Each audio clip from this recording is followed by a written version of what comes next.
This program is sponsored by LIC Nepal, जीवन रहँदा पनि जीवन पश्चात पनि। गर्वैदेखि बलियो भूगर्भ सिमेन्ट। नेपाल टेलिकमको 4G नै पर्फेक्ट छ। नेपाल टेलिकम राष्ट्रको सञ्चार। मेरो देश मेरो जगदम्बा सिमेन्ट।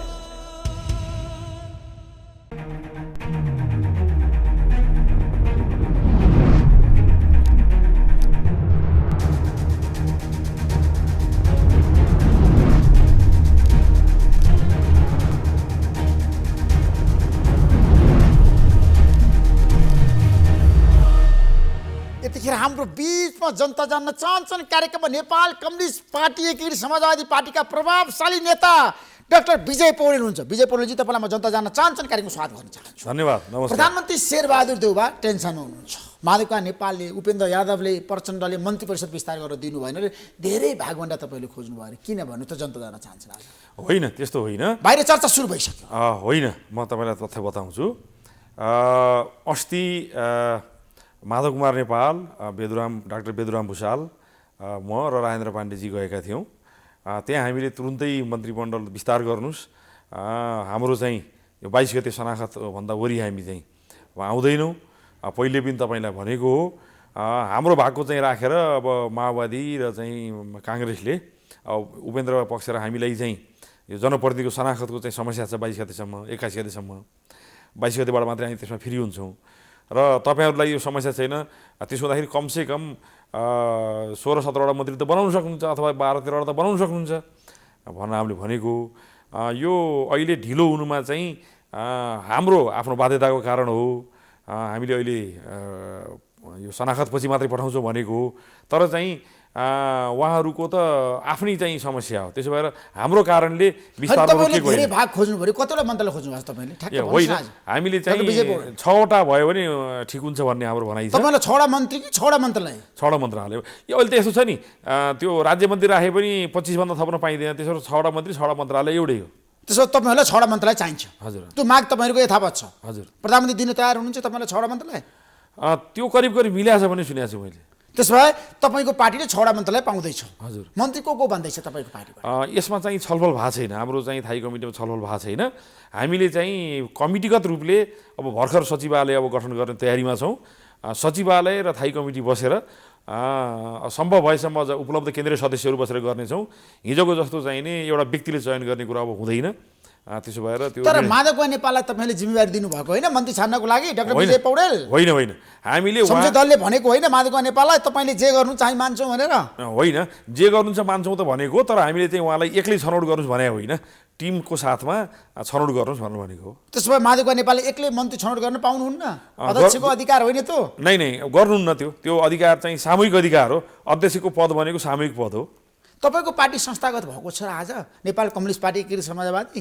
हामी संस्थागत त बनाउँदै त छौँ नि, किनभने भर्खरै हामीले चाहिँ यो शनाखत सक्यौँ, हाम्रो चाहिँ केन्द्रीय कमिटी बनायौँ। अब त्यसको चाहिँ हामीले चाहिँ राष्ट्रिय भेला गर्छौँ, त्यसबाट चाहिँ अनि विभिन्न कमिटी विस्तार गर्छौँ। त्यसबाट यो त एकदम संस्थागत ढङ्गले जान्छ। तपाईँको पार्टीमा को हुन्छ पदाधिकारी? कसलाई बनाउनुहुन्छ? महासचिव को बन्छ? उपाध्यक्ष को बन्छ? सचिव? धेरै गाह्रो छ। नेतै छैन तपाईँको पार्टीभित्र? होइन, राम्रो मान्छे छैन? किन छैन? सच्चै मान्छे छैन? योग्य मान्छे छैन तपाईँको पार्टीमा? नै, सिनियर मान्छे कोही छैन? नै, यस्तो छ। तपाईँलाई म स्पष्ट पारौँ। हाम्रोमा के भयो भने यो सबै नेपाली राजनीतिमा भएको समस्या, भर्खरै मैले डाक्टर लोहनीको पनि इन्टरभ्यू सुन्दै थिएँ मभन्दा अगाडि। यो प्रवृत्ति विगतमा यो एमालेमा अनि काङ्ग्रेसमा सबैमा के भयो भने आर्यघाट नपुग्नुन्जेल पदमा रहने र त्यो दोस्रो पुस्ताको तेस्रो पुस्ताको सधैँभरि केटाकेटी जस्तो रहने। ऊ 60 हुन्छ 65 हुन्छ, तर पनि चाहिँ सिनियर पुस्ताभन्दा पछाडि मान्ने। त्यो भएर हो। नत्र हेर्नुहोस्, पुष्पलालले 25 वर्षमा पार्टी बनाउनु भएको हो, अनि मदन भण्डारी चाहिँ नि 35 वर्षमा नेता हुनुभएको हो, झलनाथ खनाल माधव नेपालहरूले 27-28 वर्षमा पार्टी बनाउनु भएको हो, मदननाथ प्रसिद्ध जीवराज आश्रितहरूले चाहिँ मुक्ति मोर्चा समूह बनाएर माले गठन गर्दाखेरि 32-33 वर्षका हुनुहुन्थ्यो। त्यसो भएर मौका नपाएर हो। अब हामीले त झन् एकदम इनर्जेटिक, एकदम ऊर्जा भएका नयाँ युवाहरूलाई सङ्गठित गरेर अगाडि लैजान्छौँ। तर तपाईँको पार्टीभित्र युवा पनि छैन, बुढा पनि छैन? होइन, समस्या छ नि, होइन, सबै एमालेतिर छन् नि। होइन नि, हामी अब तपाईँको चाहिँ यो जो दोस्रो पुस्ता पछिको अब चाहे तेस्रो पुस्ता भन्नुहोस् लिडरसिपको हिसाबले उमेरले त हामी चाहिँ अहिले भनिएका दोस्रो पुस्ता र हामी एउटै उमेरका हौँ। हामीले अब के निर्णय गरेका छौँ भने हाम्रो पार्टीमा 40 वर्ष मुनिका युवाहरूलाई हरेक कमिटीमा मेरो प्रस्ताव त 40% भन्ने छ, तर हामीले विधान र चाहिँ घोषणापत्रमा उल्लेख्य सङ्ख्या भनेका छौँ। मलाई लाग्छ त्यो निश्चित पर्सेन्टमा 30 देखि 40% भन्दा घटी चाहिँ हुँदैन। त्यो सङ्ख्यामा केन्द्रीय कमिटी, प्रदेश कमिटी, जिल्ला कमिटी सबैमा हामी चाहिँ 40 वर्षभन्दा तलका युवाहरू लिएर आउँछौँ। र दोस्रो यसरी गऱ्यौँ भने दोस्रो महाधिवेशनसम्ममा चाहिँ तपाईँको चाहिँ 60% मान्छे 45 वर्षका मुनिका हुन्छन् र तेस्रो महाधिवेशनमा पुग्दाखेरि यदि 30% मात्रै कायम गऱ्यौँ भने पनि अनि 90% मान्छे 50 वर्ष मुनिका हुन्छौँ। तर तपाईँको पार्टी त माओवादी केन्द्रसँग विलय हुँदैछ त, तपाईँहरू त गएर एकीकरण गर्दै हुनुहुन्छ निर्वाचनसम्म। गर्दैनौँ, गर्नुहुन्न, गर्दैनौँ, मोर्चा बनाउँछौँ। तपाईँहरूको माओवादी केन्द्रसँग एकीकरण हुँदैन? हुँदैन। डाक्टर विजय पौडेल, यस, हुँदैन। तपाईँले भित्री रूपमा सेटिङ गर्नुभएको होइन? एमाले फुटाउने, माओवादी केन्द्रमा गएर पार्टी मिलाउने मिसाउने, त्यो चाहिँ ओलीजीको आरोप हो। एउटा पत्रकारको हिसाबले तपाईँले सोध्नु ठिक हो, तर त्यो ओली एन्ड कम्पनीको आरोप हो। हामीले त तपाईँलाई निवेदन गरौँ, हिजो विचारमा छलफल नगरिकन अकस्मात कार्यशैलीमा तमाम मुद्दामा चाहिँ केन्द्रीय कमिटीमा छलफल नगरिकन जसरी हठात एकता गरियो त्यो गलत भयो भन्यौँ। तर चाहिँ निर्वाचनको मुखमा थियो, विरोध गर्न सक्ने स्थिति भएन। चुपचाप मरिच चबाएर बस्यौँ। जब एकता भयो त्यसलाई जोगाउनुपर्छ भनेर लाग्यौँ। अनि अदालतमा प्रयोग गरेर चाहिँ नि त्यो प्रोटेस्ट गर्नुभन्दा पनि अदालतले क्या राम्रो गरिदियो पार्टी फुटालेर भनेर ओलीजी फुटको पक्षमा जानुभयो। र त्यसपछि चाहिँ हामीले के निष्कर्ष निकालेका छौँ भने हामीले वाम मोर्चा बनाउँछौँ। हामी चाहिँ माओवादीसित, त्यसपछि उपेन्द्र यादवसित, अरू कम्युनिस्ट घटकहरूसित मिलेर मोर्चागत ढङ्गले आफ्नो स्वतन्त्र सङ्गठन राखेर सिट बाँडफाँड गरेर लड्छौँ। तर त्यसमा पार्टी एकीकरण हुँदैन। तपाईँको पार्टी नेपाल कम्युनिस्ट पार्टी एकीकृत समाजवादी माओवादी केन्द्रमा विलय हुँदैन? हुँदैन। तर प्रचण्डलाई नेतृत्व दिएर तपाईँहरू अगाडि बढ्ने, सहकार्य गर्ने भन्ने कुरा बाहिर छ त? होइन, त्यो गलत कुरा हो। हामीले के स्पष्ट पारौँ भने भविष्यमा त एउटै पार्टी बनाउने हो सबै। भविष्यमा प्रचण्डको नेतृत्वमा एउटै पार्टी बनाउने? त्यो त एमालेलाई पनि बनाउने हो। जब ओली प्रवृत्ति परास्त हुन्छ, जब उहाँहरू स्वीकार्नुहुन्छ कि त्यो संसद विघटन गर्नु चाहिँ प्रतिगमन थियो, त्यो गल्ती थियो, त्यो चाहिँ नि एक प्रकारले राष्ट्रघाती काम थियो भनेर जब उहाँहरू स्वीकार्नुहुन्छ, संविधान विरोधी, लोकतन्त्र विरोधी त थियो भनेर स्वीकारेपछि यो नीतिगत कुरा हो। र समाजवादी कार्यक्रम मान्न तयार भएपछि उहाँहरूसित पनि एकता हुन्छ, माओवादीसित पनि एकता हुन्छ।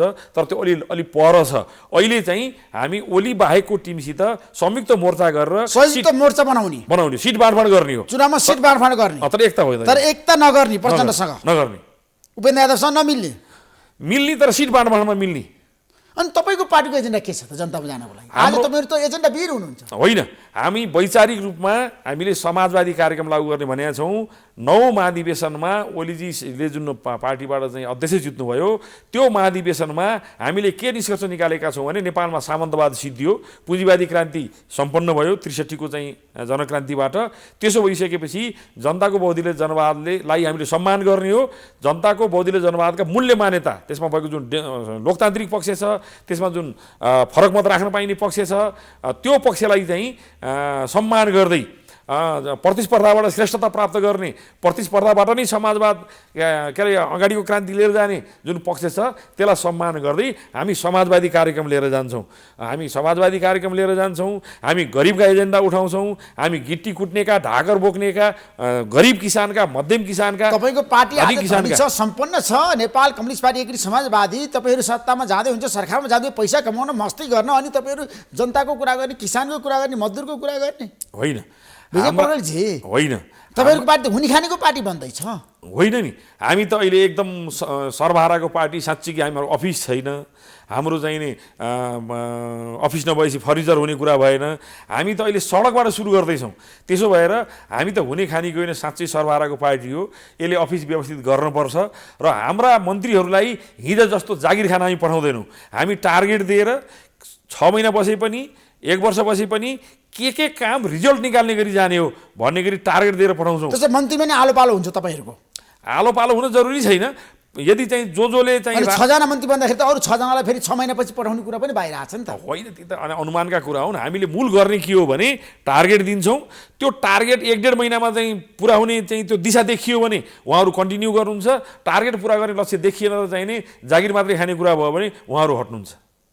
तर तपाईँको पार्टीले जनताको बहुदलीय जनवादलाई किन परित्याग गर्यो मदन भण्डारीको विचारलाई होइन परित्याग गरेको होइन तपाईँले छोड्नु भएको छ त माधवकुमार नेपालले भन्नुभएको छ अब बहुदलीय जनवाद बोकेर हिँडिँदैन यस्तो हो अगाडि बढिँदैन स्वाभाविक हो त्यो कस्तो हो भने जनताको बहुदलीय जनवाद सामन्तवाद साम्राज्यवाद विरोधी क्रान्तिको सिद्धान्त हो हामीले सामन्तवादलाई परास्त गऱ्यौँ राजतन्त्र सिद्धियो जुन पोलिटिकल लेभलमा माथि टपमा सामन्तवाद थियो त्यो सिद्धियो अब देशमा सबैतिर पुँजीवाद छ त्यसो भएर यसलाई समाजवादी कार्यक्रमको आवश्यकता छ त्यसो हुँदाखेरि जनताको बहुदलीय जनवादलाई सम्मान गर्दै यसको लिगेसीलाई सम्मान गर्दै हामी समाजवादमा जाने हो यो कस्तो कुरा हो चाहिँ ऋषिजी भने हामी नदी तर्यौँ डुङ्गाले बहुत ठुलो काम गर्यो बाढी थियो भेल थियो एकदम चाहिँ गाह्रो थियो पोटेर जान नसक्ने स्थिति थियो डुङ्गा तर्यौँ तरेपछि डुङ्गा बोकेर गइँदैन डुङ्गालाई चाहिँ नमस्ते गरेर अगाडि बढिन्छ त त्यहाँ डुङ्गा नदीको किनारमा जाडो थियो तपाईँ आगो ताप्नुभयो अब एकछिनपछि घाम लाग्यो अब ओहो यो आगोले क्या राम्रो भयो भनेर खल्तीमा आगो राखेर हिँडिँदैन क्या त्यो आगो छोडेर हिँडिन्छ त्यसो हुँदाखेरि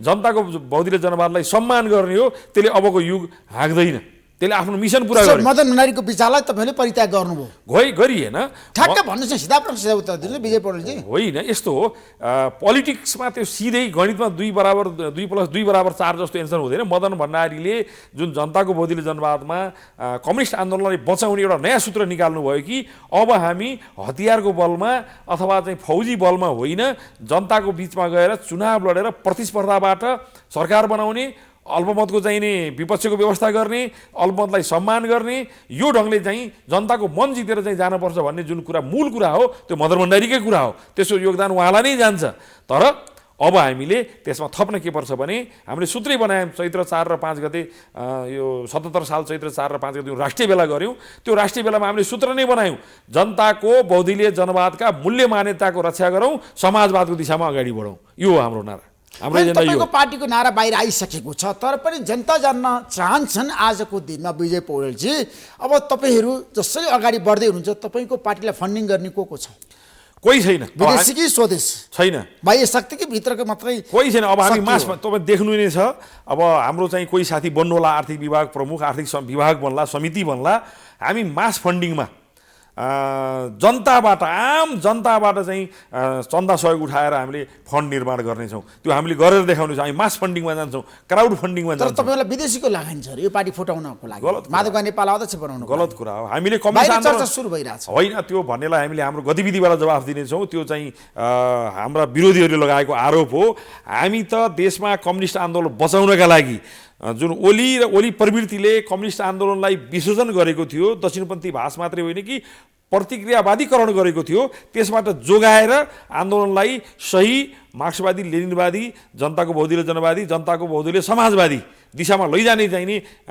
पुनर्गठन गरेका हौँ यो विभाजन हुने पुनर्गठन हो तर धेरैले भनेका छन् विभाजन हो हिजो योगेश भट्टराईले भन्नुभयो माधवकुमार नेपालसँग जनस्तरमा कोही पनि छैन स्थानीय तहमा कोही पनि छैन प्रदेशमा अलिअलि मन्त्री बन्नको लागि मुख्यमन्त्री बन्नको लागि पछि लाग्लान् तर माधवकुमार नेपालको पार्टी निमिट्यानु हुन्छ अगाडि बढ्न सक्दैन हिजो यही जनता जान्न चाहन्छन् कार्यक्रममा योगेश भट्टराईले खुलासा गर्नुभयो ठिक छ भन्न पाइन्छ तर जनता नेपाली जनता लोकतन्त्रप्रति क्रान्तिप्रति समाजको सकारात्मक परिवर्तनप्रति यति प्रतिबद्ध हुनुहुन्छ कि अहिले जो सुनिएर मोटाएको जस्तो देखिनु भएको छ उहाँहरूलाई नेपाली जनताले हैसियत देखाइदिनु हुनेछ जनता जहिले पनि क्रान्तिको पक्षमा छन् म तपाईँलाई उदाहरण दिन्छु यो माओवादीले यत्रो हत्या हिंसा गर्यो त्यसो हुँदाखेरि चाहिँ यसले जित्दैन भन्ने भ्रम थियो मान्छेमा तर मैले सर्वे गरेका थिएँ जनताले के भने माओवादीले धेरै हत्या हिंसा गर्यो गल्ती गर्यो तर पनि यसले परिवर्तनको कज लिएर आएको छ गणतन्त्रको कज लिएर आएको छ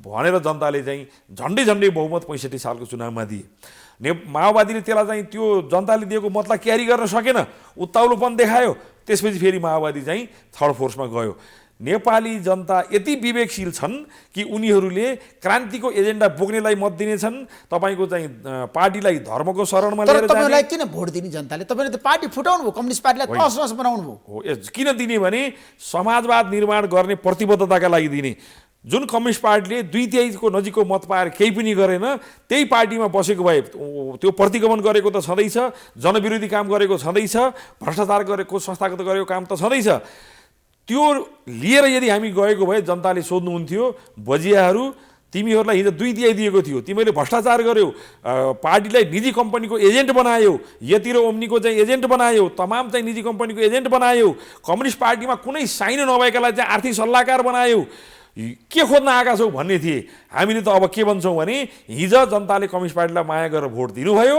तर त्यो नेतृत्वले चाहिँ पार्टीलाई निजी कम्पनीको एजेन्ट बनायो, भ्रष्टाचारको अखाडा बनायो, त्यसबाट त्यो छोडेर आएका छौँ। अब फेरि विश्वास गर्नुहोस्, हामी समाजवाद निर्माण सुरु गर्नेछौँ। त्यो ढाकर बोक्नेका लागि, त्यो गिट्टी कुट्नेका लागि, त्यो अरब मलेसिया जान बाध्य भएको युवाहरूका लागि विदेश जान नपर्ने गराउनेछौँ, त्यहाँबाट सुरु गर्नेछौँ भनेर विश्वास लिने गरी हामी जानेछौँ।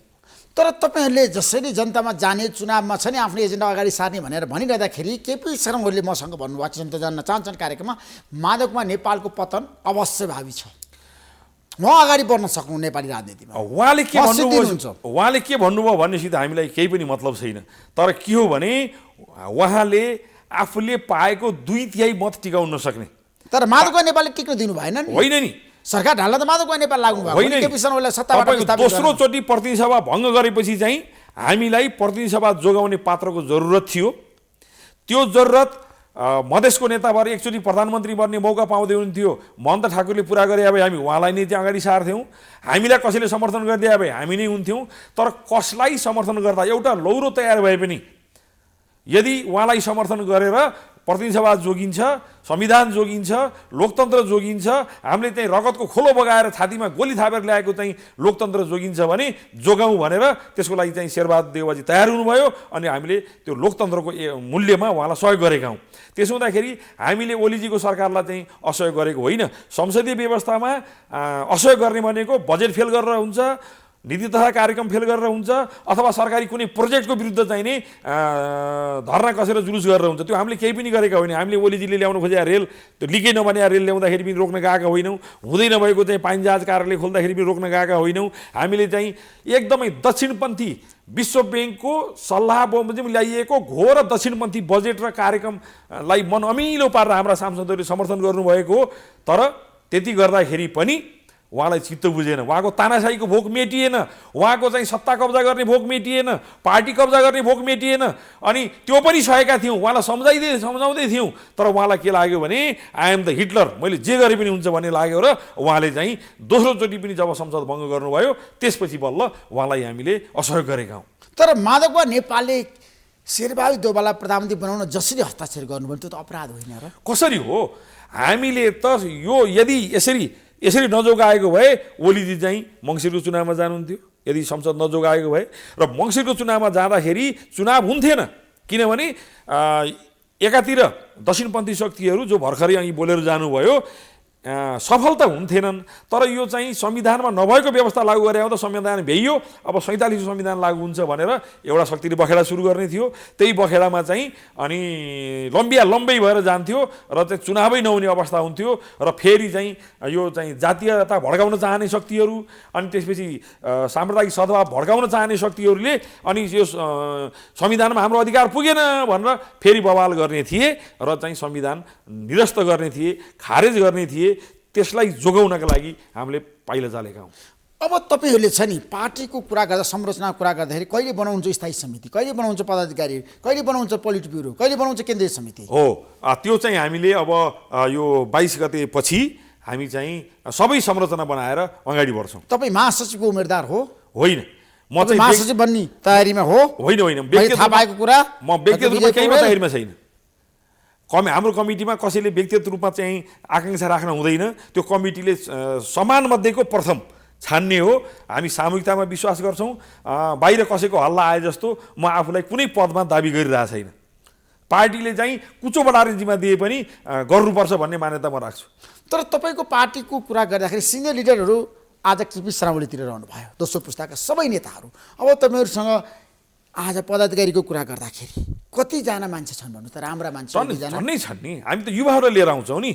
जस्तो के छ भने तपाईँलाई बताउँ, केशरजङ रायमाझीले 17 सालमा राजाको कदमलाई समर्थन गर्दा बहुमत उहाँतिर थियो। त्यसको केही नाम चलेका ठुला नेताहरू उहाँसित थिए। तर त्यतिखेरका युवाहरू, 30-32 वर्षका युवाहरू, 35 वर्षका युवाहरू, पुष्पलालहरूले अनि चाहिँ त्यो केन्द्रीय कमिटीमा बहुमत नभएर अञ्चल कमिटीहरूको संयोजनमा इन्टर जोनल सामञ्जस्य समिति बनाएर त्यसको आयोजनामा केन्द्रीय कमिटीमा चाहिँ बहुमत भएन, त्यसको आयोजनामा चाहिँ अनि तेस्रो महाधिवेशन गरेर पार्टी जोगाउनु भयो। तेस्रो महाधिवेशनमा महासचिव बन्नुभएको तुलसीलालजीले बैठकै राख्न चाहनु भएन। उहाँ ओली जस्तो तानाशाह त हुनुहुन्थेन, तर उहाँ चाहिँ रसियन खेमामा हुनुहुन्थ्यो जो आन्दोलन गर्न चाहनुहुन्थेन। अब बैठक राखेको कि पुष्पलाल जस्ता युवाहरूले चाहिँ आन्दोलन गरौँ भन्ने, पञ्चायत फाल्ने चाहिँ सुरु गरौँ भन्ने, अनि काङ्ग्रेससित संयुक्त मोर्चा बनाऊँ भन्ने, त्यो कुराको चाहिँ तुलसीलालजी विरोधी हुनुहुन्थ्यो, जसले गर्दाखेरि उहाँले बैठकै नराखेपछि पार्टी चल्दै नचलेपछि फेरि पुष्पलालजीले विद्रोह गरेर अनि 24 सालमा तेस्रो सम्मेलन गरेर चाहिँ नि अनि पार्टी पुनर्गठन गर्नुभयो। त्यसो भएर जब पार्टी चल्दैन त्यतिखेर चाहिँ नि त्यसलाई चाहिँ पुनर्गठनमा लैजानु पर्ने, विद्रोह गर्नुपर्ने आवश्यकता हुन्छ। त्यसमा अब प्रदेश सरकारको कुरा गर्दाखेरि तपाईहरु बागमती प्रदेशमा छ नि नयाँ सरकार बनाउने तयारीमा हो? अब बागमती र चाहिँ प्रदेश 1 मा हामी नयाँ सरकार बनाउँछौँ। कसरी बनाउनु? तपाईहरुसँग बहुमत छ? होइन, हाम्रो चाहिँ गठबन्धनमा हाम्रो सल्लाह भएको छ। हामी काङ्ग्रेस र माओवादी मिल्दाखेरि हाम्रो बहुमत हुन्छ। माओवादीको चाहिँ प्रदेश नम्बर चाहिँ सुदूरपश्चिम, त्यसपछि कर्णाली अनि लुम्बिनी प्रदेशमा चाहिँ मुख्यमन्त्री भइसकेका छ। काङ्ग्रेसको कहीँ पनि हुने सम्भावना थिएन। हाम्रो र माओवादीको सहयोगले गर्दाखेरि चाहिँ गण्डकीमा चाहिँ बनेको छ भनेदेखि त्यो 1 र चाहिँ यो बागमतीमा हाम्रो हकै लाग्छ। तपाईहरुको दाबी रहन्छ? हाम्रो त हकै लाग्छ नि गठबन्धन लाग्छ। दुईटै प्रदेशमा तपाईहरु मुख्यमन्त्री बन्ने होइन? कांग्रेसले मान्छ? नै त्यो त समझदारी भएको छ भन्ने बुझेको छु मैले। त्यसको समझदारी भइसकेको छ। हजुर, शेरबहादुर देउवा र माधव नेपालको बीचमा, शेरबहादुर देउवा, माधव नेपाल, प्रचण्ड अनि उपेन्द्र सबैको बीचमा। त्यसो भए तपाईहरुको मुख्यमन्त्रीको क्यान्डिडेट को हो त? सामान्यतया अब अहिले पार्टीले डिसिजन गरेको छैन, तर चाहिँ चर्चामा चाहिँ यो डिसिजन गरेरै हुन्छ, यो सामूहिक छलफलबाट हुन्छ। तर चर्चामा चाहिँ यो बागमती प्रदेशमा राजेन्द्र पाण्डे हाम्रो सिनियर नेता हो। उहाँले मौका नपाएर सधैँ चाहिँ पेलिएर हो। तपाईँले चाहिँ सिनियरको कुरा गर्नुभयो। जम्मा 2-4 भोटले उहाँले महाधिवेशन उपाध्यक्ष हारे हो नि त।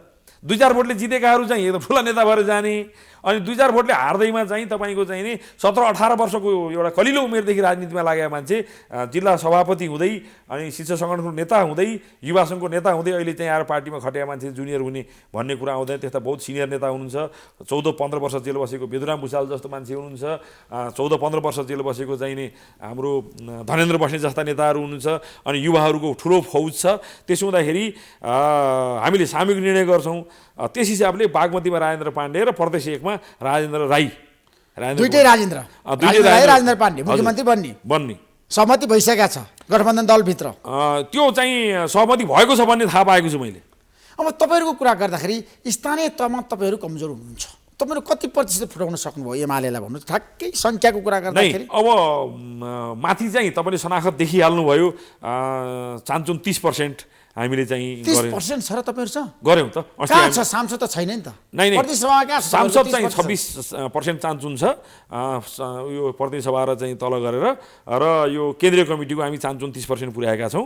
र तल चाहिँ कति हुन्छ त्यो त अब 21 गतेसम्म शनाखत गर्दा हुन्छ। 5% हुन्छ तल तपाईँहरूको स्थानीय तहमा? हजुर, 5% पुग्छ। केपी शर्माले त पुग्दैन भन्नुभएको छ। नै अब त्यो कति पुग्छ पुग्दैन अहिले के भनौँ, किनभने धेरै साथीहरू धम्कीबाट त्रासबाट जानुभएको छ, चाहिँ थर्काइएको छ, डराउन दिएको छ। म तपाईँलाई भनौँ अस्तिसम्म खै किन ढिलो चाहिँ पार्टी अफिस मतलब नखोलेको, किन ढिलो गरेको भन्नेहरूले चाहिँ हिजोबाट फोन उठाउन छोडेका छन्, धम्कीको र प्रलोभनमा परेका छन्। त्यसले गर्दा अवसरवादी पुस्ता हामीसित नआउन सक्छ। तर तपाईँलाई विश्वास दिलाउँ स्थानीय जनप्रतिनिधिहरू धेरै ठुलो सङ्ख्यामा हामीसित रहनुहुनेछ। त्यसो प्रदेशमा चाहिँ माधव नेपाल बलियो हुनुहुन्छ सातवटै प्रदेशमा केपी शर्माले भन्दा? नै एकदम देखिहाल्यो नि, किनभने सुदूरपश्चिम प्रदेशमा गठबन्धनसहित हाम्रा मन्त्रीहरू छन्, कर्णाली प्रदेशमा गठबन्धनसहित हाम्रै मन्त्रीहरू छन्, लुम्बिनी प्रदेशमा अब जम्मा 1 जना बिउ चाहिँ हामीले अहिलेसम्म जोगाएका छौँ। अर्को एकजना साथी आउनुहुन्छ कि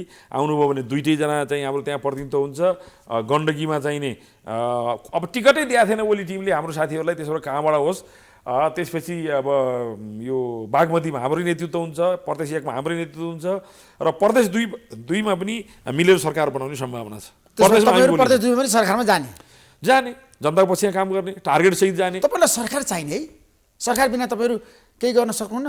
होइन नि, राजनीति गर्ने जनताको सेवाको लागि टुल भनेकै सरकार हो। पार्टी बिनाको माछा र सरकार बिनाको माधव नेपाल होइन। बाहिर त्यही चर्चा छ। माधव नेपाललाई सरकार चाहिन्छ, उहाँ पद बिना बाँच्नै सक्नुहुन्न। धेरैको प्रश्न छ। विजय पौडेल चाहिँ त्यस्तो हुन्थ्यो भने उहाँले चुनाव हारेपछि राजीनामा दिनुहुन्थेन।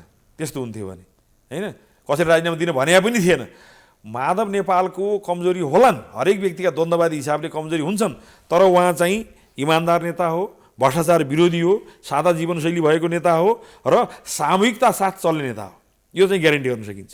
तर उहाँ असफल नेता पनि त हुने हाम्रो देशमा होइन नि, होइन उहाँले 15 वर्ष चलाउँदा 15 वर्ष महासचिव उहाँले के गर्नु होइन उहाँले 15 वर्ष महासचिव चलाउँदा प्रधानमन्त्री बन्दा उहाँले के गर्नुभयो 18 महिना देश र जनताको लागि? बहुत राम्रो प्रश्न सोध्नुभयो।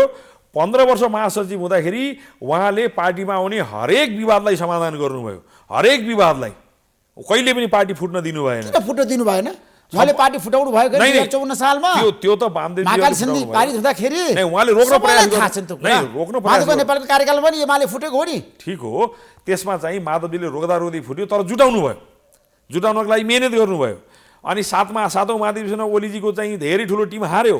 ओलीजीले चाहिँ हाम्रो साथीहरू चाहिँ एउटा ठुलो सङ्ख्यामा एडजस्ट नगर्ने भने पार्टी फुटाउँछौँ भन्नुभयो, ल कति सिट लैजान्छौ नफुटाउ भनेर रोक्नुभयो। ओलीजी गणतन्त्रको घोर विरोधी, ओली जतिसुकै तर्क दिउन्, तपाईँले चाहिँ यही अन्तर्वार्तामा धेरैचोटि कुरा गर्नुभएको छ, त्यो गणतन्त्र विरोधीलाई पनि गणतन्त्रको घोर विरोधी त्यस्तो शर्मा ओली गणतन्त्र विरोधी नेता? त्यो त प्रश्न बैलगाडा चढेर अमेरिका जाने भने त त्यही जनता जनजीवनमै चलेकै छ नि। त्यस्तो मान्छेलाई त्यतिखेर बनेको अन्तरिम सरकारमा एमाले टिमको नेतृत्व गरेर चाहिँ नि उप प्रधानमन्त्रीसहित पठाउनु भयो। हामी भनेका थियौँ बरु यो नगर्नुहोस्, तपाईँ आफ्नो खुट्टामा बन्चारो हान्दै हुनुहुन्छ, तर उहाँले के भन्नुभयो भने हो नेताहरूबाट कहिलेकाहीँ गल्ती हुन्छ, उहाँ सिनियर नेता हो, उहाँको नेतृत्वमा चाहिँ सरकार बनायो भने पार्टीमा एकता हुन्छ भन्नुभयो। त्यसो हुँदाखेरि उहाँले 15 वर्ष नेतृत्व गर्दाखेरि पार्टीलाई कहिलेकाहीँ दुर्घटना भयो, तर सधैँभरि एकता बनाउने प्रयास गर्नुभयो। उहाँ प्रधानमन्त्री हुँदाखेरि मन्त्रीमण्डलको लिस्ट हेर्नुहोस्, सबभन्दा बढी ओलीका मान्छे छन् त्यहाँ, उहाँको मन्त्रीमण्डलमा सबभन्दा बढी ओलीका मान्छे छन्।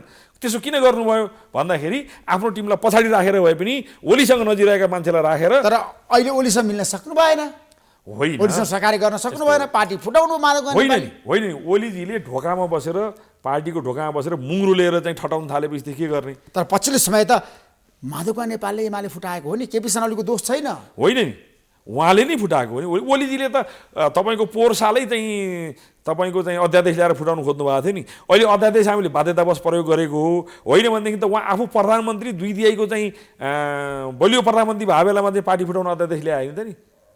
अनि नगर्नुहोस् भन्दा मात्रै प्रतिनिधि सभा भङ्ग गरेपछि लोकतन्त्र विरोधी गरेपछि विरुद्ध जानै पर्यो। त्यो त लोकतन्त्रको पक्षमा लाग्दाखेरि त आफ्नै परिवारको बाआमाका विरुद्ध त गइन्छ भने कुनै अमुक नेताको विरुद्ध नजाने त कुरै भएन। तर हाम्रो देशमा तपाईँलाई थाहा भ्रष्टाचार जताततै अनियमितता भइरहेछ र ठुल्ठुला उद्योगपतिहरूले कर तिर्दैन, कर छल्छन्, tax तिर्दैनन्।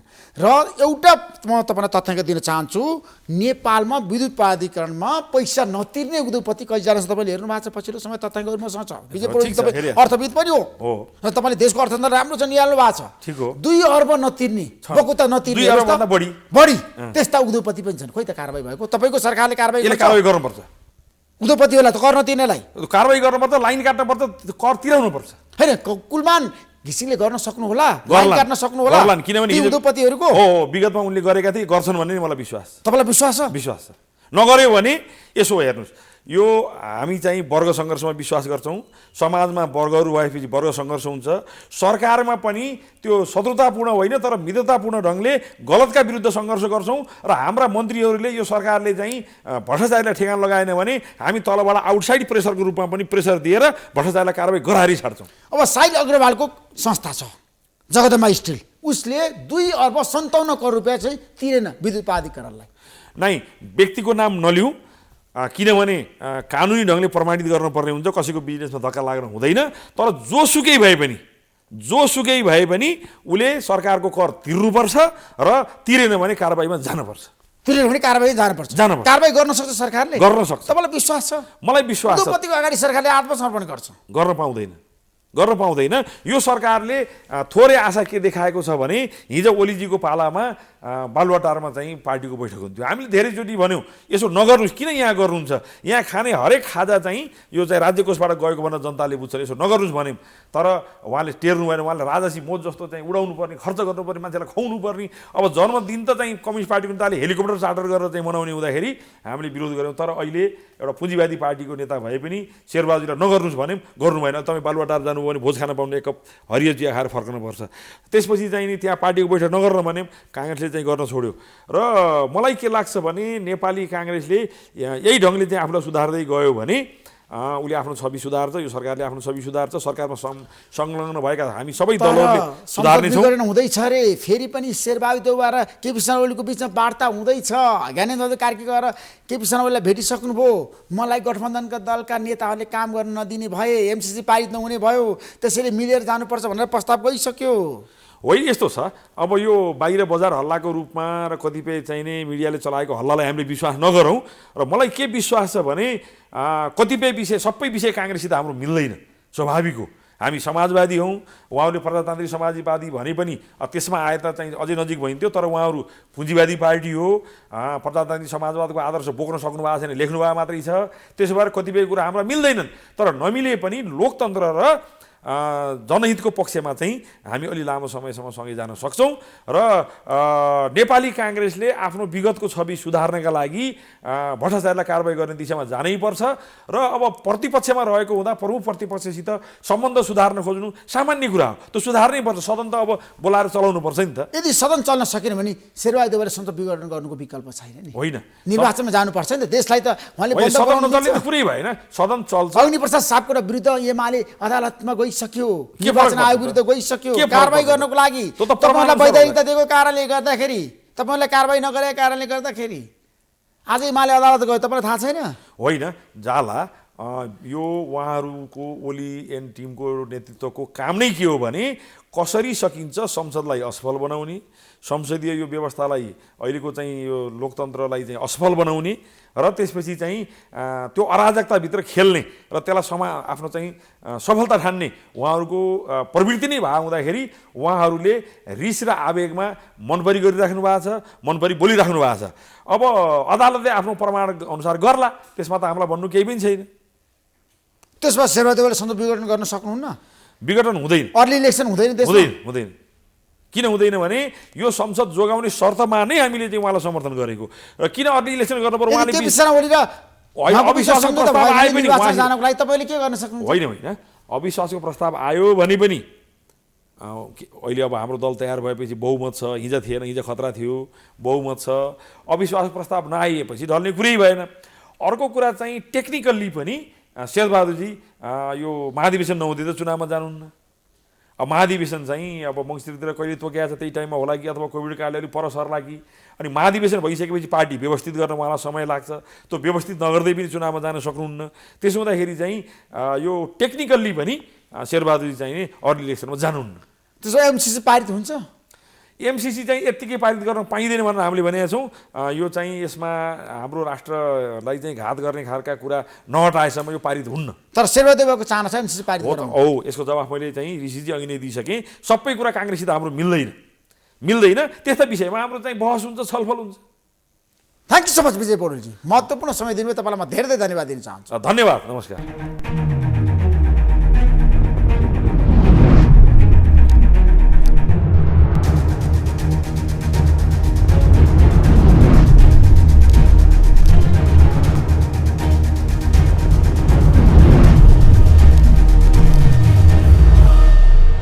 This program is sponsored by LIC Nepal, जीवन रहँदा पनि जीवन पश्चात पनि।